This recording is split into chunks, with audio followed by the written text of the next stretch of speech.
ICE could clear up who they were or say, no, this is a bad guy using 36 aliases and we want him and we're going to keep him in custody.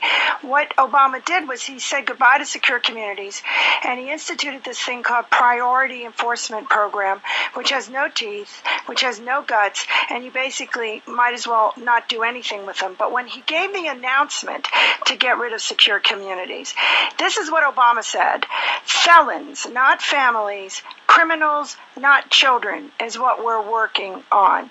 And then he said, we're going to prioritize who we're picking up because some communities, quote, are just over-policed and over-criminalized. And if you were to talk to some of the communities that have been victimized by these illegal aliens, I would think, in fact, I could speak maybe for Kate Steinle's family, they would have wished that that community was over-policed and so that it could pick up the criminals off the street. Just like, Congressman, I heard you speak one night on the floor of the House after, most people go home and you think no one's listening, but we were listening, and you talked about a very tragic situation in Colorado. Oh, it was, every time I think about it, it just makes me heartsick. And there was a little boy named Kudlis. His parents were immigrants from a Slavic country. They were legally here. He was 6 years old. He and his mom, it was his birthday. She was taking him to Baskin and Robbins for an ice cream cone.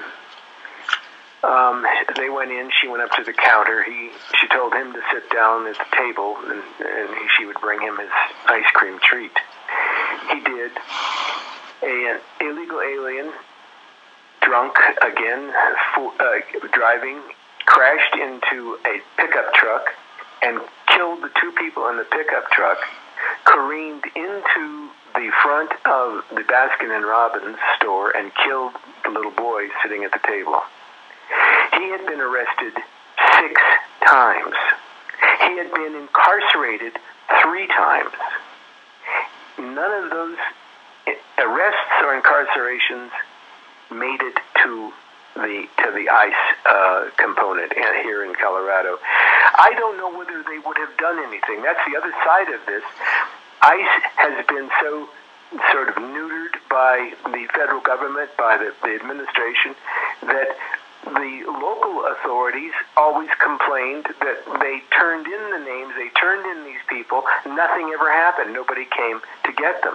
So it's not as though it's just the people at the local level saying they didn't want to do it anymore. The fact is they couldn't get ICE to cooperate most of the time.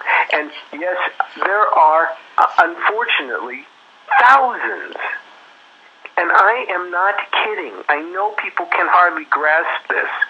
There are thousands of cases like we just described. When Congressman Steve King, the guy I always say I handed the baton to in Congress, he's from Iowa, and he's wonderful. He has documented that 15 people a day are killed in this country by drunk drivers who are here illegally. DUIs, illegal aliens, 15 a day across the country. And that doesn't, then you've got the rapes, the robberies, and the rest of the mayhem. 360-some thousand people walking around who are already criminal aliens, who've been adjudicated someplace beyond coming in illegally. They then committed another crime and walk away. 360-some thousand we know of out there right now. God knows how many others that haven't even been arrested or convicted for crimes. It is an incredible crime wave, beyond imagination. But you can't get, in Colorado, you can't get the police department or the sheriff's department in any city in our state to report the status of anybody that they arrest, except by saying the only thing they use now is someone born here or not born here, which doesn't tell you really anything. And it also doesn't bring up the people who have green cards that are committing egregious crimes and should be deported And even though they have a green card, like the person who's under custody for allegedly killing that family in Washington, D.C.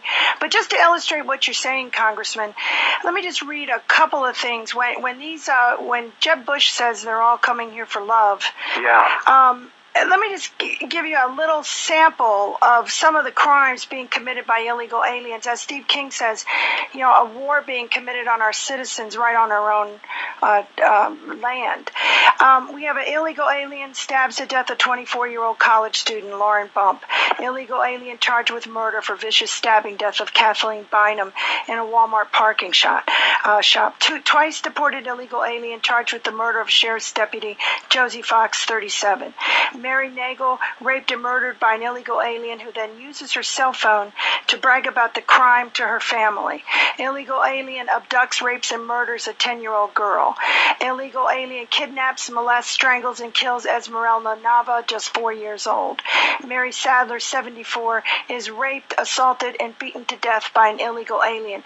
And this is going on all across our country while the president doesn't care, while the elected officials doesn't care, and we just release these people, like you said, into the community. And in many cases, they've got better health care than our veterans. They've got better lawyers than American citizens. And I think what Donald Trump is doing, and what you did too, Congressman, is represent the people and say, we've had it. Enough is enough. Well, one of the arguments they're using against Trump is based on an article in the Washington Post, which is very misleading. Mm-hmm. And Geraldo Rivera uses the same argument in his little debates with Ann Coulter on Fox, which I'm a little disappointed in Ann not doing a more aggressive job. But they use this argument that the illegal immigrant community in the United States, their percentage of crime that they commit is not even half or near half of what the American citizen community commits in the United States. Now, here's what that means. If there are 330 million Americans who are legal, let's say 300 million, 10% of them commit crimes, criminal acts, some violent, many violent. That's 30 million American criminals, a 30 million American criminal population. In the illegal alien community, if only 5% or half of what the American community is in terms of committing crimes and criminal acts, if there are 30 million illegal aliens in the United States, that means that there are 1.5 million criminal aliens in the United States. Now, the percentages don't matter. The question you have to say to Geraldo, and you have to argue back to the Washington Post, are you content and satisfied with 1.5 million criminal aliens in the United States? That's right.